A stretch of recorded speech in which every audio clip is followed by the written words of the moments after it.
Hi friends, ఈరోజు నేను చవిటిపాలెం గ్రామంలోని చేనేత కళాక్షేత్రం నిర్వహిస్తున్న నాగాంజీ గారి చేనేత కళాక్షేత్రంకి వెళ్ళడం జరిగింది.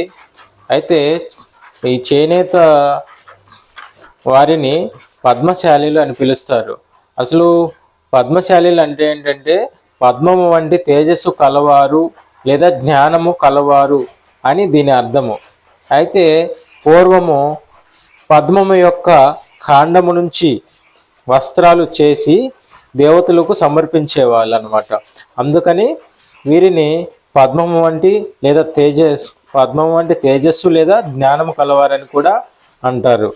ఈ బట్టలు నేయడం అనేది చాలా ఇంట్రెస్టింగ్గా ఉంది చూడడానికి. నాకు ఈ అవకాశాన్ని కల్పించారు, చూసేదానికి నాకు అవకాశం ఇచ్చారు. ఈ వస్త్రాలు అనేది చాలా జాగ్రత్తగా చేయాల్సి ఉంటుంది. ఏదైనా చిన్న మిస్టేక్ అయినా కూడా కొంచెం పని అనేది ఆగుతుంది. ఏదైనా ఎన్ని సంవత్సరాల నుంచి దీంట్లో చేస్తున్నారు? చేనేత 15 సంవత్సరాల నుంచి చేస్తున్నారు. ఓకే, ఎలా నెలకి ఆదాయం ఎలా వస్తుంది అన్న దీంట్లో? కుటుంబం గడిచిపోయాము 15 నుంచి 20 వేలు. దీని మీద ఆధారపడి ఉంటారు. ఫ్యామిలీ సపోర్ట్ ఉంటుంది అయితే బాగా దీంట్లో. ఫ్యామిలీ మొత్తం కలిసి చేస్తేనే పని.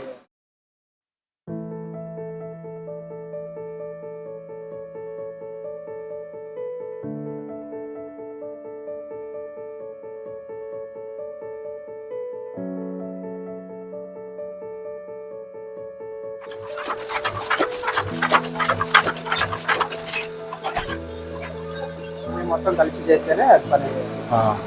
చూసాను ఇప్పుడు దాకా ఎలా చేస్తున్నారో నేను చూశాను. అయితే చేసిన ఆల్రెడీ ఉంటాయి కదా, ఒకసారి చూపిస్తారా?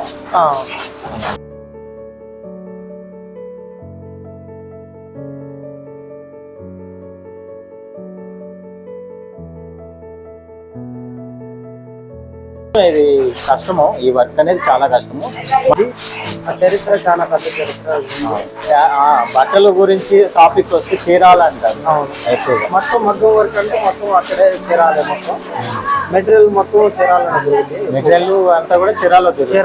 చీరాలు చాలా వరకు ఫేమస్. ఈ మిషన్ అనేది 2 మిషన్ సెన్సార్ నుంచి ఆ మిషన్ బుద్ధుడు వాడు. మొత్తం మన పవర్ ఏమైనా అవసరం అవుతుంది? కరెంట్ అవసరమైంది. పవర్ అవసరమైతే ఓన్లీ మిషన్ వాడికి ఆడుకోవడానికి, మిగతా మాత్రం హ్యాండిల్ మొత్తం మన ఇది అంచు కోసం.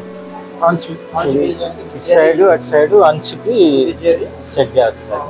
అది డిజైన్ వచ్చేది. అది డిజైన్ తయారైంది. అక్కడ ఆ మధ్యలో డిజైన్స్ కోసం పెట్టారు. Okay, thank you very much.